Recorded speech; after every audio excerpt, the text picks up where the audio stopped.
in an age of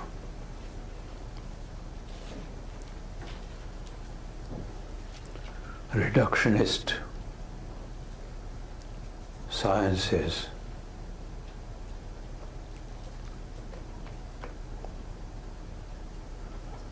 the minds have become divided.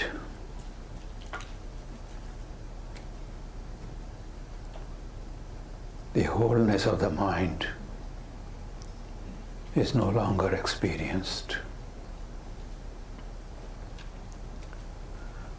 The minds have become divided into observing everything piecemeal,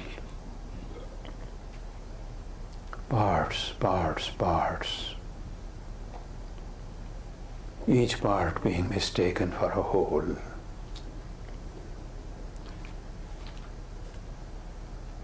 Yoga has become a series of techniques. Pranayama has become a series of techniques.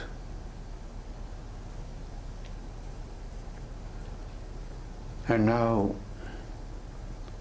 lately, the phrase Yoga Nidra has come into some popularity.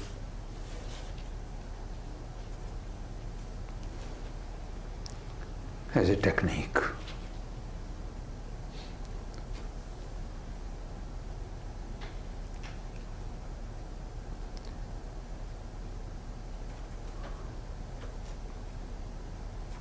My tradition's message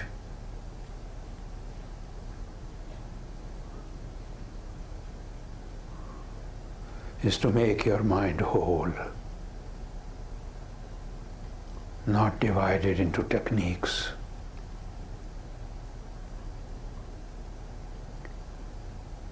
When you practice a relaxation, a meditation method, a breathing pattern, a pranayama, components of Yoga Nidra,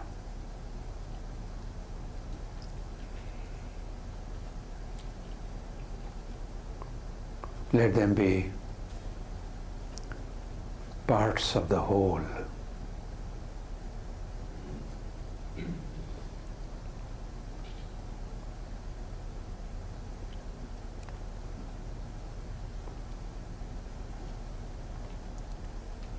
I keep reminding you of that whole.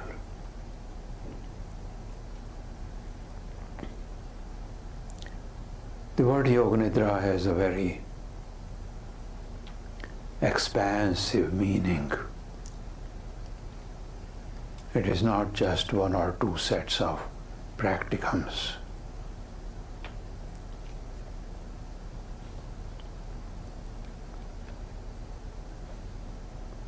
Practicums, kriyas of Yoga Nidra that you are learning are tiny chinks into a vast world of light.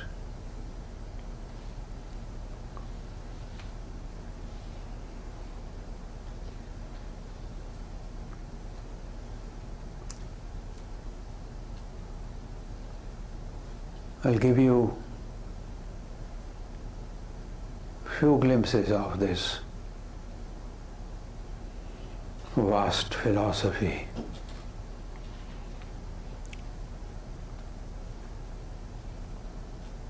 In a believing society like that of India, a believing society as compared to unbelieving societies,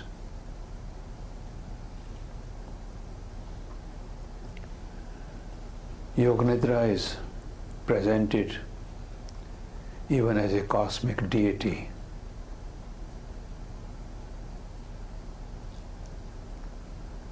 and I recite daily a hymn to the deity called Yoga Nidra.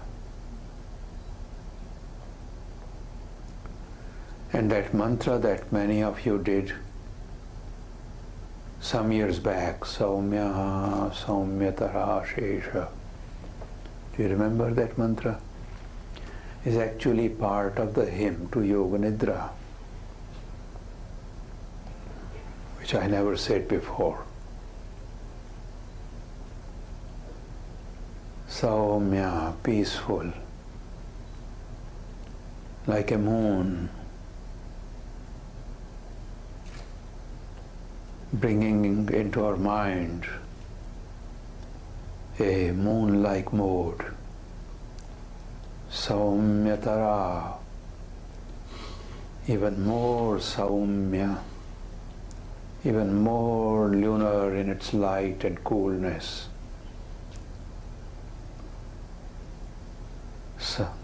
Ashesha saumyebhya api ati sundari, more beautiful than all the saumya things of the universe. This is part of the hymn to Yoga Nidra.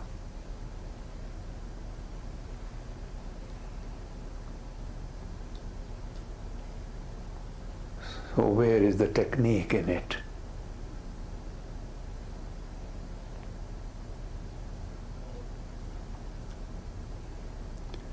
Someday I will translate that hymn for you when you are ready.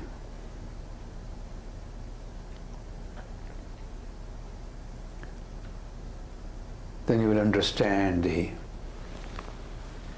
expanse, the cosmic expanse of what we refer to as Yoga Nidra.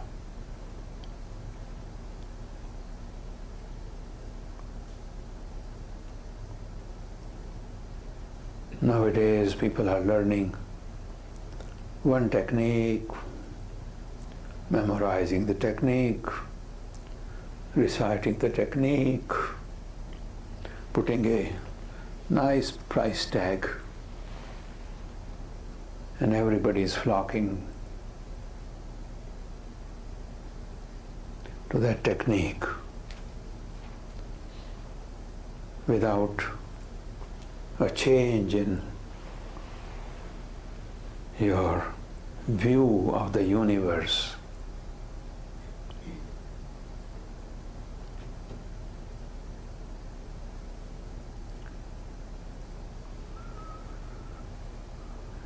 Yoga Nidra is referred to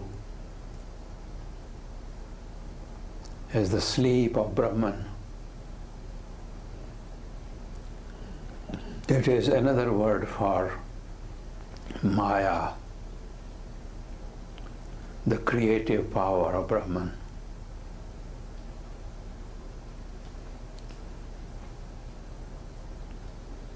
That lies dormant in avyakta,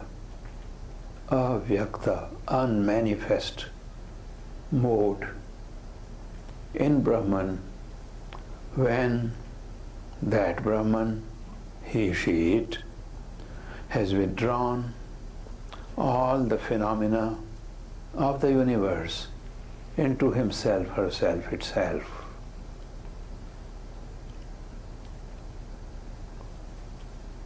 The creative consciousness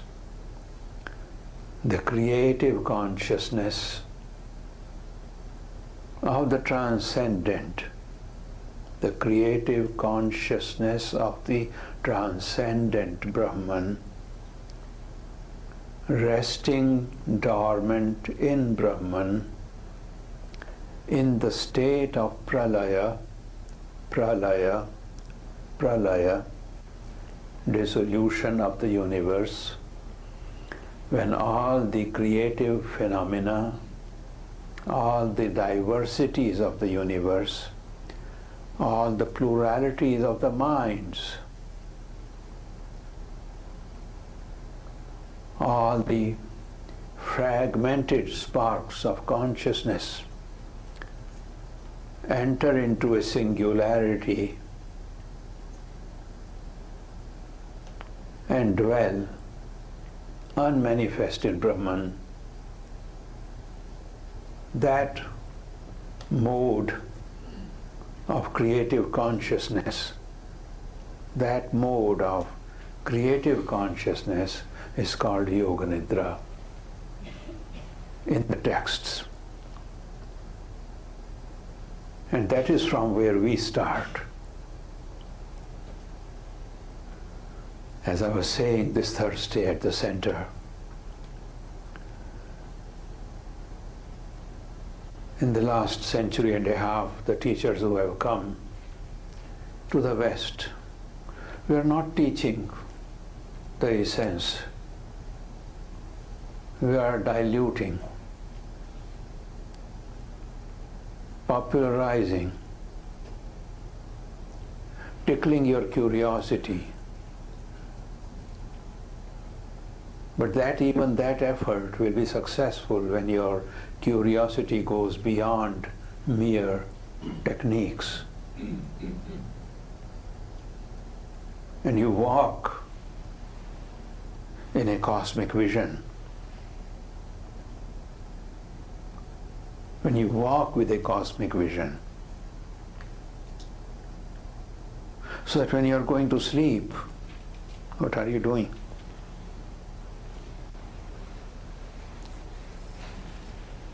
You are tuning into that unmanifest state of Brahman's Yoga Nidra.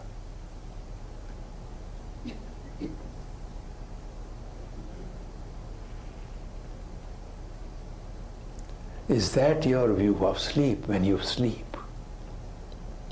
You will have learned Yoga Nidra when you have understood that view of sleep. And you will enter sleep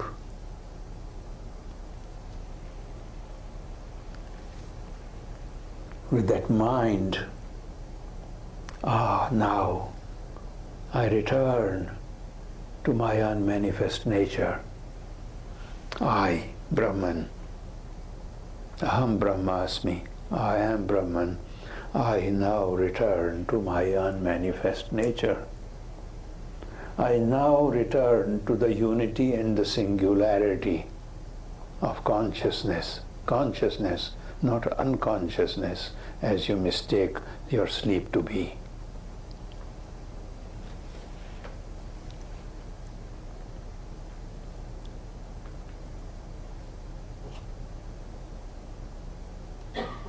This will require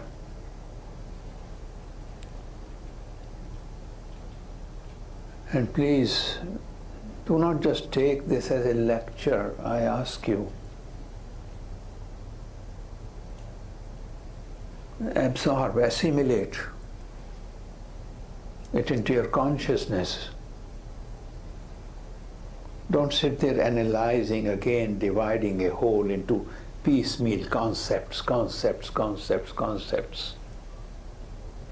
We're not writing a doctoral thesis here.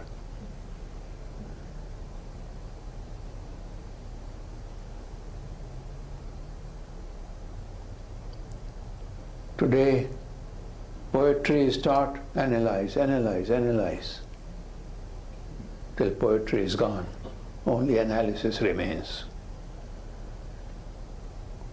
Today, metaphysics is taught, analyze, and the metaphysics vanishes.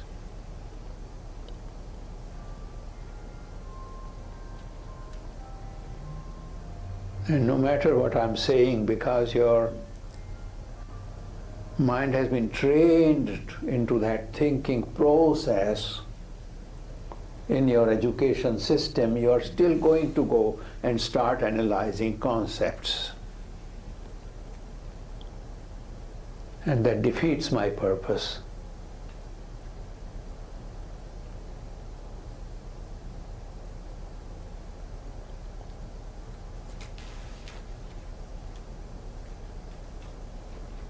It becomes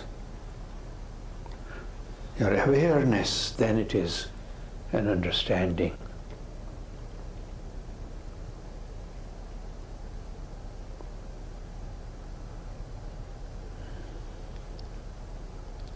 So, Yoga Nidra is used as the feminine deity residing in Brahman. The word Yoga Nidra is a feminine word. The word Nidra, meaning sleep, is a feminine word. And it is a synonym of Maya.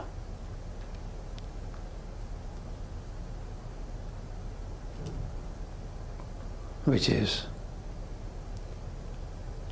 creative power, creative consciousness, lying unmanifest when the Lord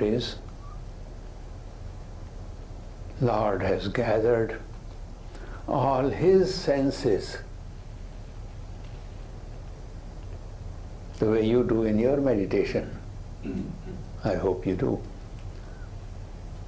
And the Lord has gathered all his senses, suns, moons, stars, galaxies, human beings, living beings, plants, earths, geological formations, oceans, galaxies, all these sparks of his consciousness, all these sparks of his consciousness, which you mistake to be forms,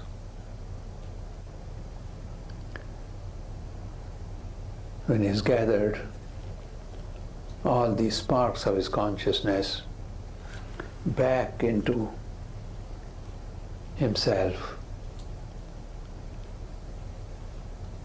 and the phenomena of the universe cease to be,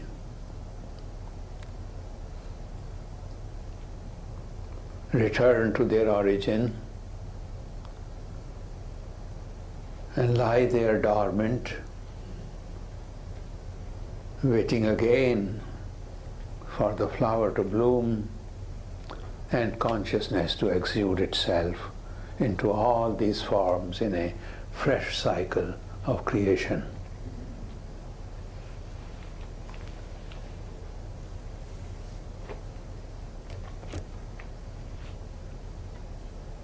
That is the primary meaning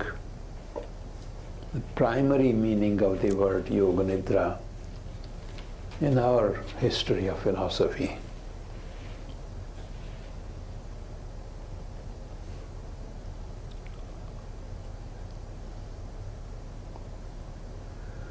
The Yoga Nidra, as you practice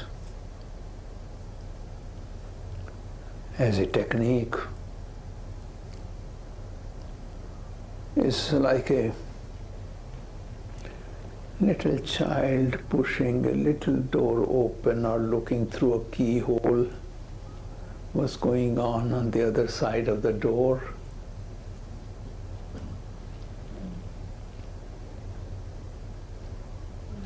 These are keyholes through which we are looking into God's bedchamber, invading his privacy.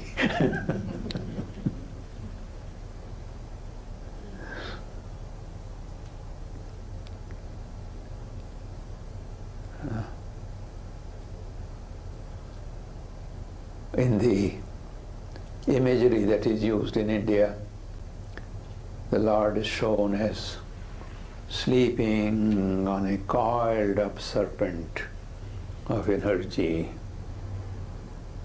known as Shesha, meaning the residue, what remains after the universe is withdrawn, lies there as a coiled up energy, the way your Kundalini lies coiled up in the base of your spine, but one and the same thing.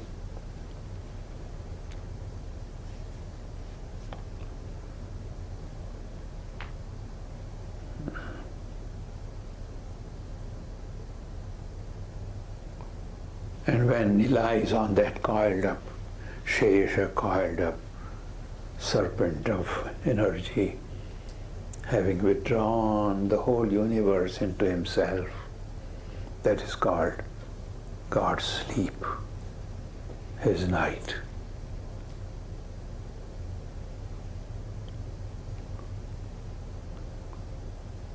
Your night is just a glimpse. You become in sleep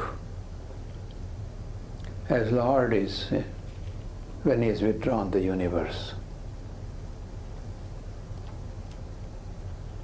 One who understands sleep understands how it is that unmanifest consciousness, unmanifest knowledge, unmanifest creativity lies in Brahman, in the transcendent, waiting to bloom again, the way you wake up in the morning. But don't think that it is a state of unconsciousness. Yaesha supteshu jagarti, the one who stays awake while these beings are sleeping. That is you. You remain awake when your senses are sleeping.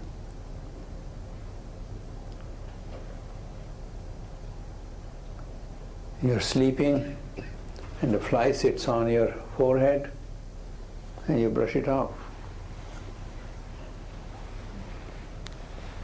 You're sleeping and your toes feel cold and you pull your blanket over yourself. That's not unconscious. It is just another mode of consciousness, a restful mode of consciousness. Long, long, long ago in the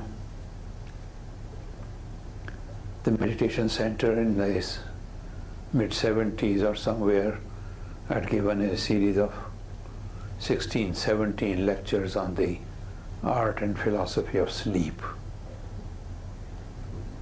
You can listen to those. They're a bit outdated now.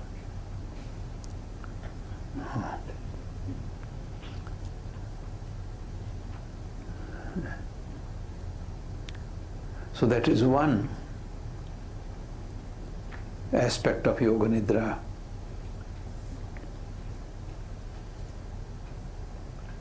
Not to be divided, not to be separated from your view of cosmic realities and transcendental realities. Here, let me make one thing very clear. Many people are using the word cosmic consciousness as though it were a synonym of transcendental consciousness. That is incorrect.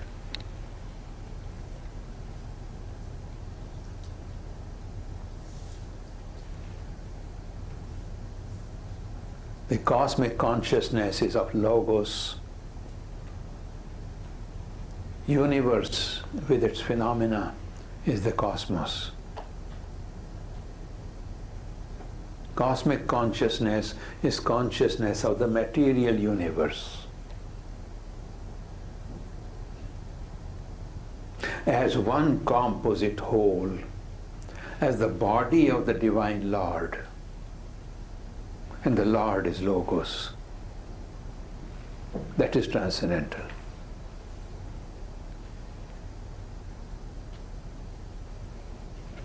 Just as in your body there are trillions of cells. Each one has its own being born, coming to its full power, dwindling of its power, and its dying. Each cell in your body has the same birth, youth, death cycle that you, the whole being, have. All the time your cells are being born and dying.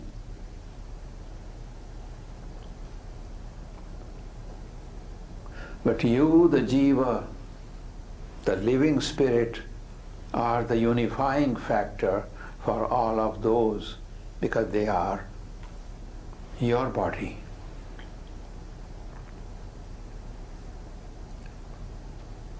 So all these stars and galaxies, suns and moons, uncountable billions, quadrillions, we do not know how many. All the atoms and all the subatomic particles and the energies suffusing them and being diffused from them. And all the living beings, from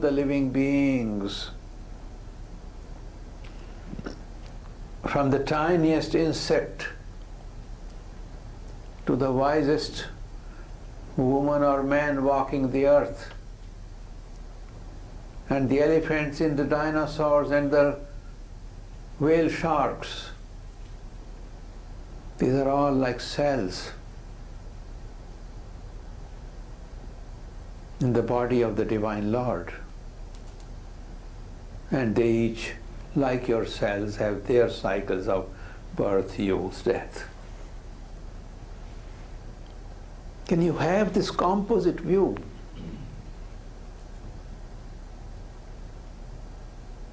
Can you walk with that view? Can you keep that in your mind, in your consciousness, in your awareness?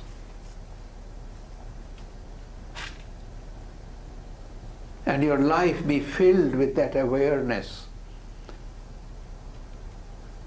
And I assure you, when you have that view, in your worldly affairs and relationships and businesses, you'll be much more successful than you have been heretofore. Because you will know from where to draw the guidance and inspiration and energy. Guidance, inspiration and energy. Just struggling with concepts and analytical data is not going to take you anywhere in knowledge.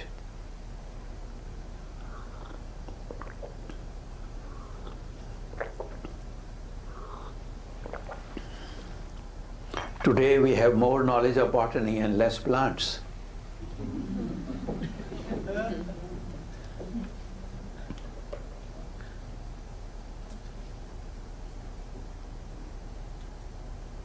We have good catalogues in the text studied by entomologists, but less number of insects.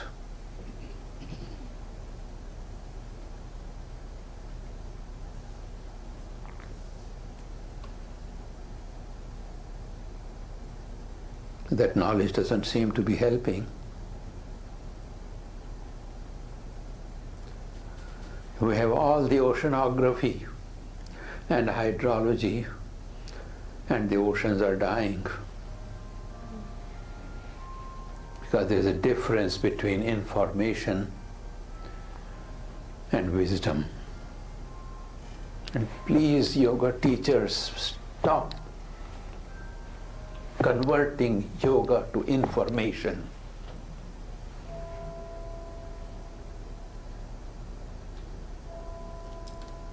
My heart cries out that it remain the book of wisdom that it is, and understand where these terms come from. What do they really mean? How they can alter your overall consciousness. It's not something just to replace a sleeping pill that you will learn Yoga Nidra. You will learn Yoga Nidra to understand Brahman's sleep so that thereby you may understand your sleep. And your sleep might be the richer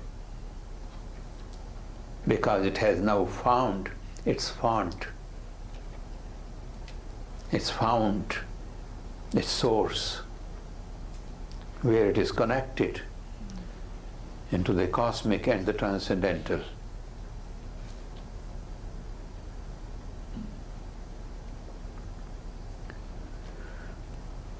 When students come to my ashram in Rishikesh, one of the things I teach them is to go to sleep with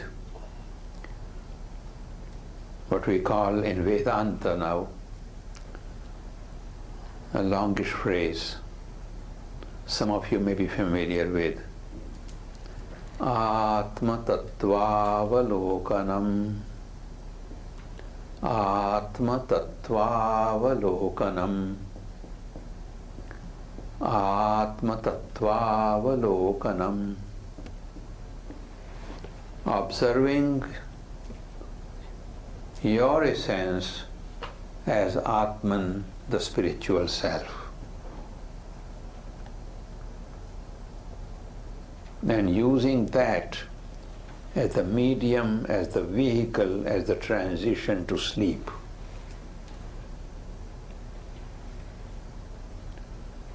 You're sitting here.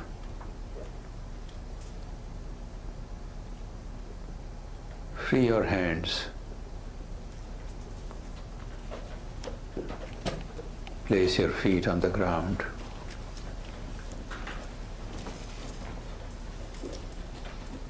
Do nothing.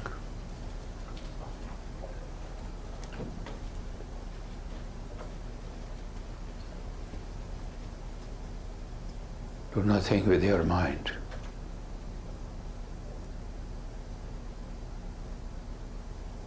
Simply be aware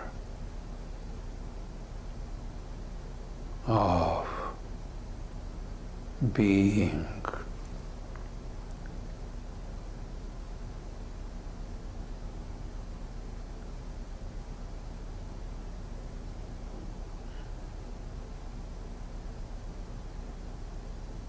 Let that awareness be centered all around your heart center.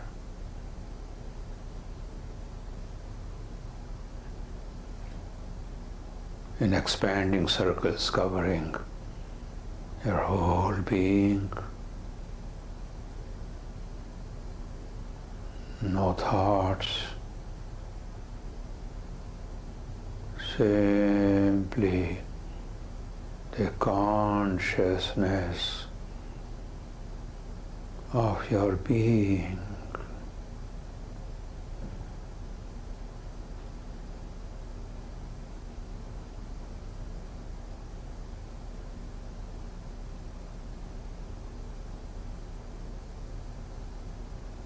No names, no forms, no conditions. Only be.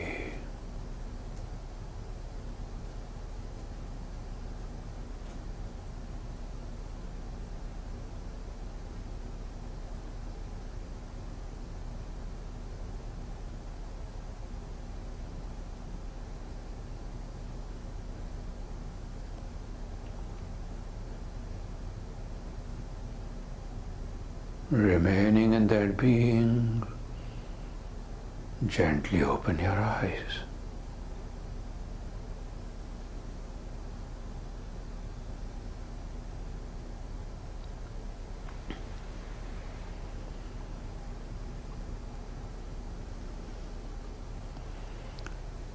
Become self-conscious. Learn to be self-conscious in this sense of the word.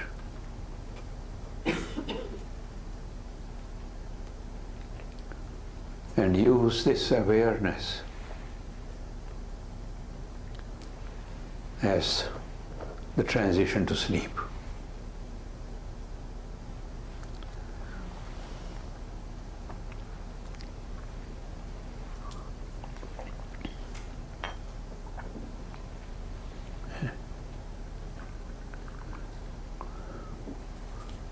Put it all together.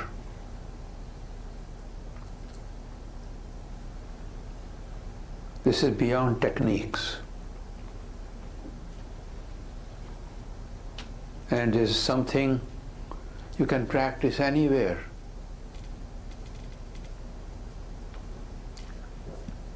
Especially when you are in the middle of disturbances, when you are in the middle of your corporate meetings. Just half a minute of being.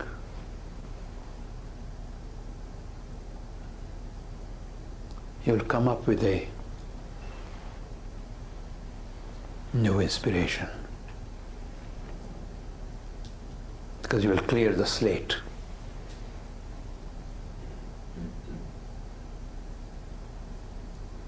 If this board is full of writing, and then you want to compose poetry on that board, what would that poetry look like?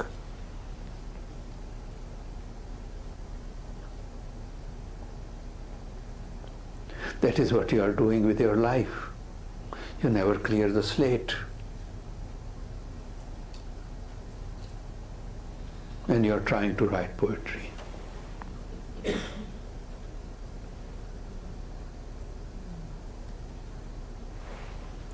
For half a minute you cleared the slate. You are refreshed. Half a minute. We're very busy. Don't have half a minute.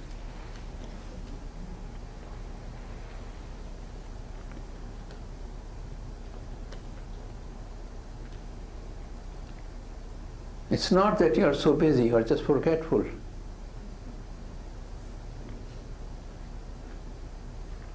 You will hear it all. 2 days you will walk, every now and then remembering, going back into your being, and then Tuesday,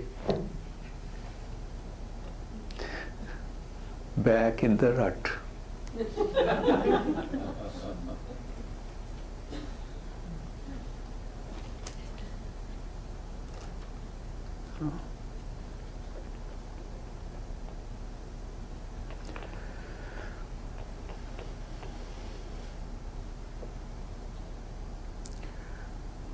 The word sleep occurs in the Yoga Sutras of Patanjali.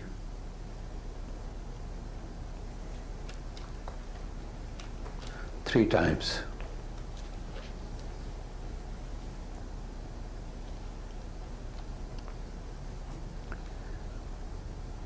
But with two different meanings. Where it defines Nidra, and Patanjali, the promulgator of the sutras, emphasizes that Nidra, sleep, is a vritti of the mind. It is a fluctuation, it is a modification, it is an activity of the mind. It is an operation of the mind. It is not non-operative mind. He says it is a vritti, it is an operation of the mind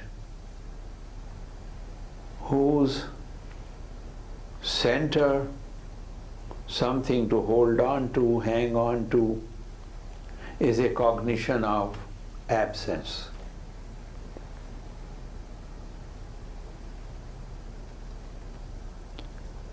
And don't think that absence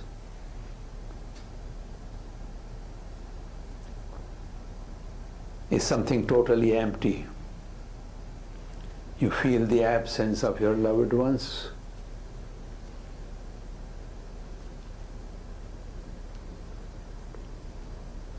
You feel the absence of certain memories when you can't remember something.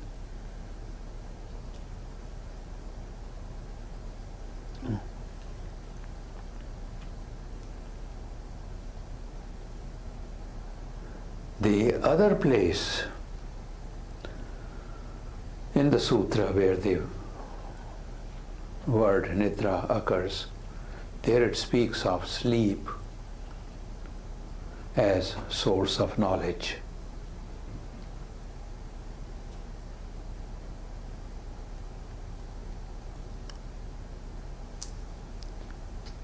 Because it is a diving into yourself. Dive deep enough and you will find knowledge.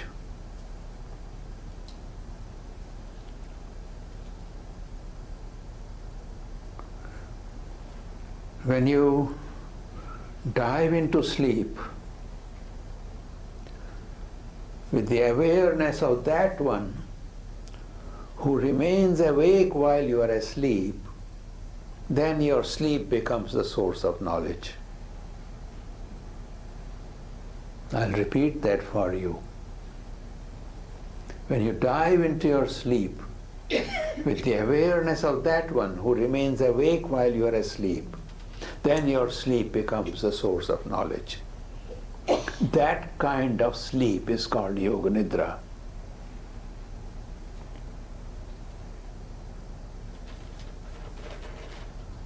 You have never learned to sleep, and you're learning Yoga Nidra. Learn to sleep.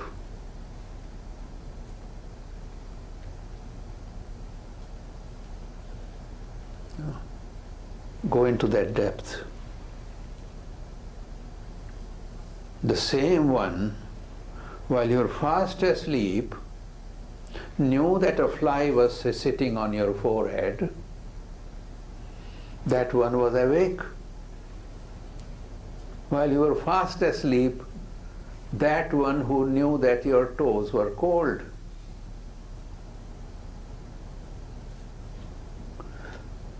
When you were a child, you turned on the bed, and you fell off. Now you don't fall off. Who tells you that now you're on the edge of the bed, don't turn this way anymore? Who does? So there is a conscious element of sleep.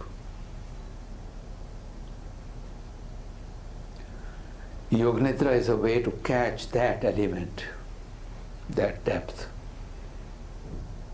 and remaining aware of that. So the surface activity of the mind is resting, and the source of knowledge, that treasure is now open.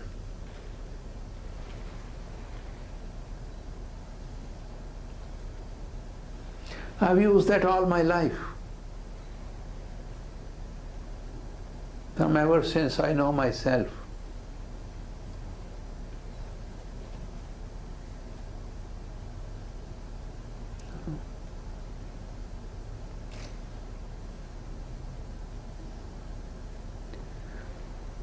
Understand the nature of sleep, understand the philosophy of sleep, you will understand what Yoga Nidra is all about. Yeah.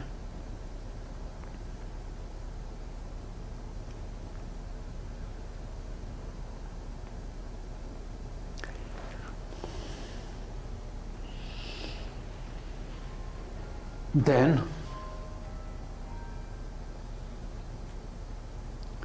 sleep, and we talked about the cosmic and transcendental sleep, and what other kind of sleep do you know?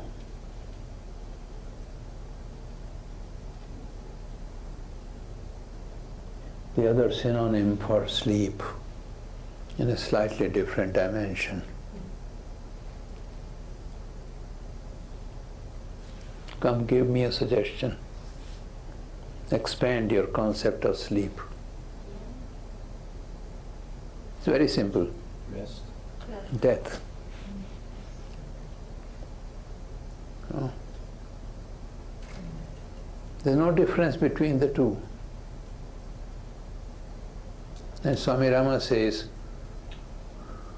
you're afraid of dying, but you're not afraid of sleeping. How come? It's the same thing. Senses are withdrawn in both.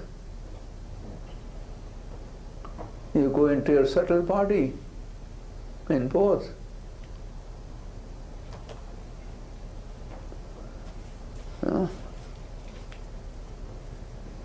If you read his Path of Fire and Light, Volume 2, one place he says, one of the first things that the parents teach the children is putting on clothes, changing clothes.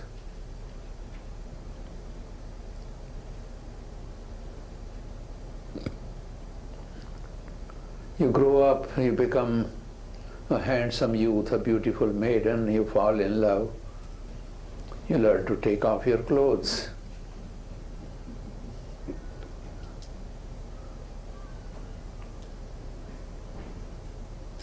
And you're afraid of dying, where you serve another change of clothing. You're not afraid of taking off your clothes in love, but you're afraid of taking off your clothes in what you call death. And every night you do that. You put aside the awareness of your clothing and go somewhere else into your subtle body, and you're not afraid of that.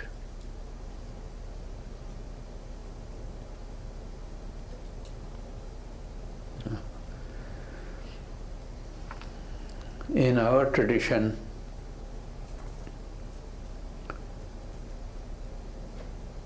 conscious death is the test of a yogi.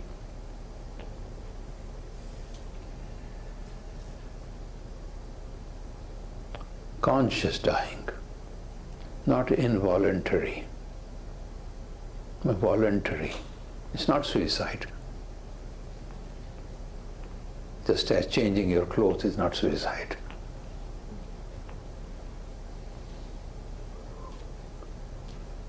I've been in this prison for the last 77 years and haven't gone for a walk outside the prison. Isn't that boring? In the time I could take a walk out and live in a different house for a change.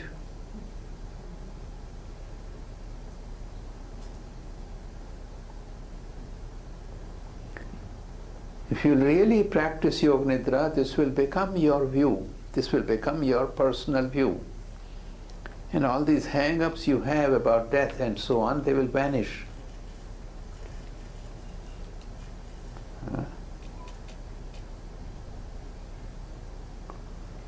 Living in the same prison, it's like we have heard of prisoners and read of prisoners who have been in a prison for long periods and then they're scared of coming out of the prison. That's our condition. We're scared of coming out of this prison.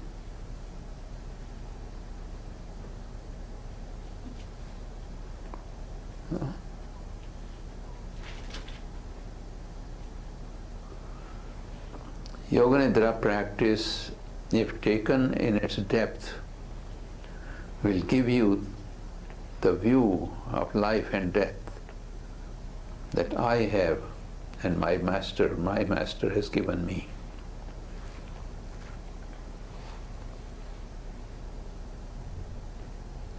So expand your view. Okay? How you can use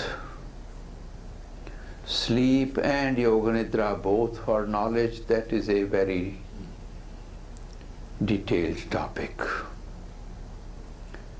You will first have to stop this definition of knowledge as deductive, didactic.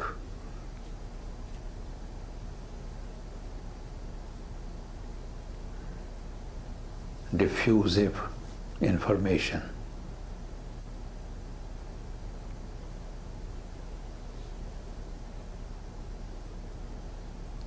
Swami Rama writes that knowledge does not come through mind. Intuitive knowledge does not come through mind.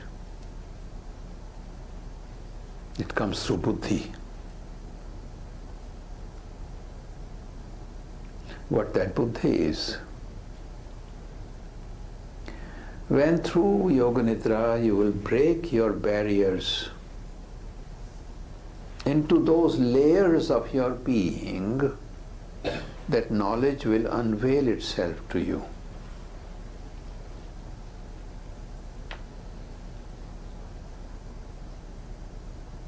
And you will not have to read other people's philosophy and analyze it and write analytical thesis about it. Others will read your philosophy and will analyze it.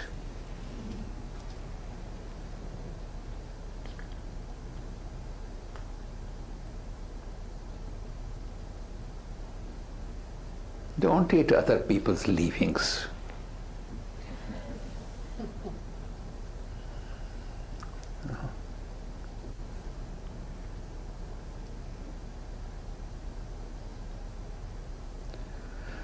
So these practices like Yoga Nidra, they are gateways, they are doorways. Don't just take it as a, well, I feel so good when I am in Yoga Nidra. What do you do with it?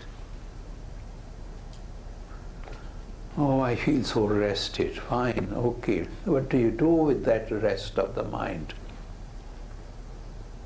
How do you apply that restful mind? What do you accomplish with it? How do you use that tool?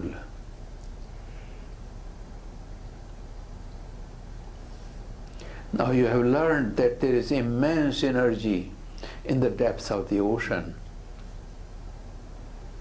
Well, fine, you have learned it. How do you use that energy?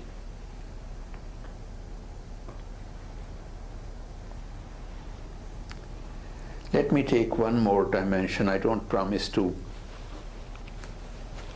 speak all of 2 hours. You can use that time for something else.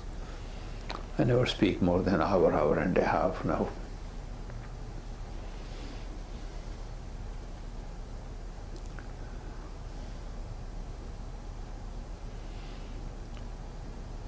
You have heard of the 5 koshas. Dr. Suma Parker is very, very good at expounding them.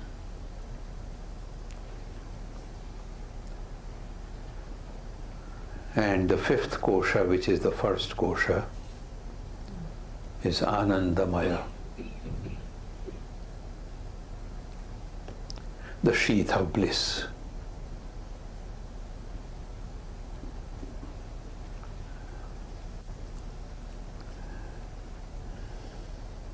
Now what do these sheaths consist of?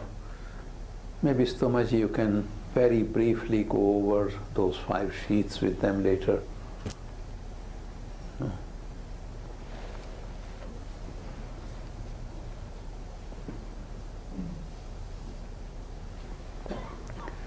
And one correction, few people I have seen, they make a mistake. This word Maya is not the same as the Brahman's Maya.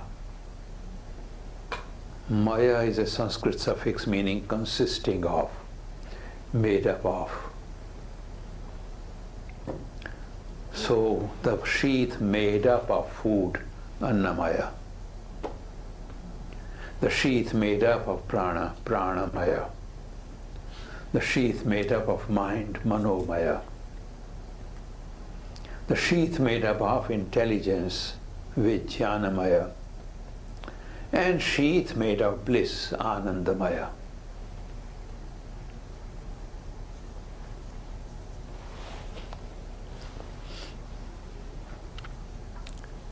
And the Vedanta texts, Upanishads, and the great Shankaracharya, They explain that when Jiva, the living spirit, is wrapped in these sheaths serve his purpose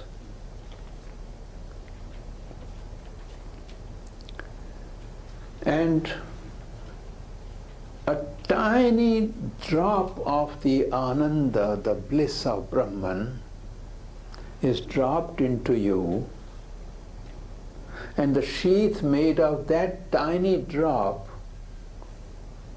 is called Anandamaya.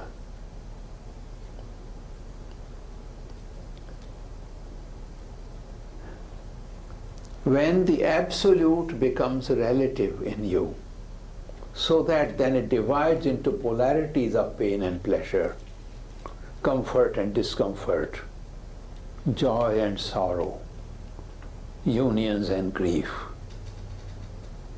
Because it is not the totality of Brahman's bliss, it is just a drop loaned to you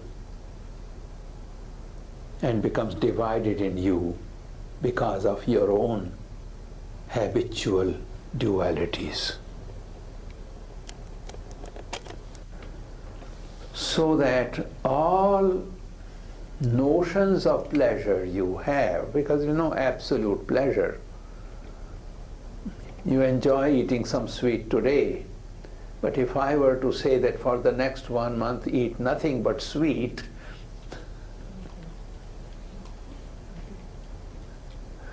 eat nothing but pies, eat nothing but pastries, eat nothing but chocolate, you will never eat sweet again. You'll be turned off. So there is no absolute pleasure in the worldly experiences. Huh?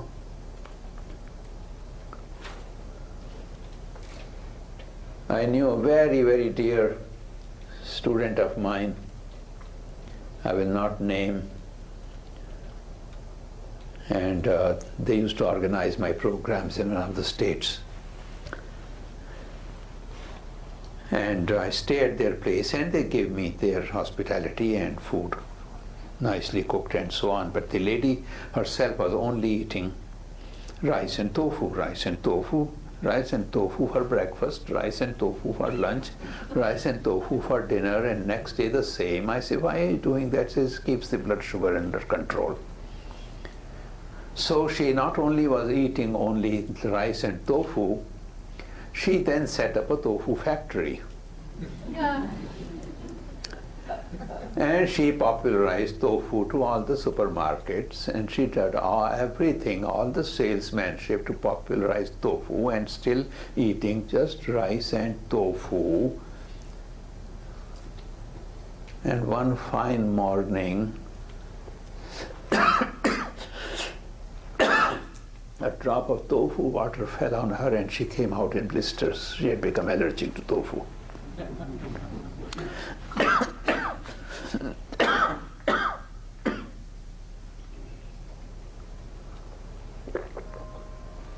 So we go to these extremes.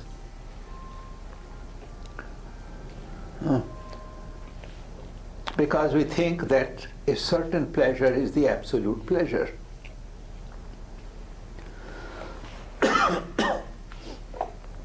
But the source of all pleasure in you is this Anandamaya Kosha,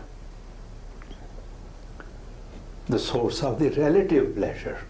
The same thing, same experience is pleasant one day, unpleasant another day. There are no absolute pleasures for you. The absolute pleasure is in the totality of Brahman's bliss. And in sleep, the jiva dwells in. I'm sorry, I'm tired now. I'll go further on it tomorrow. Okay? Is that enough? I'll continue. God bless you.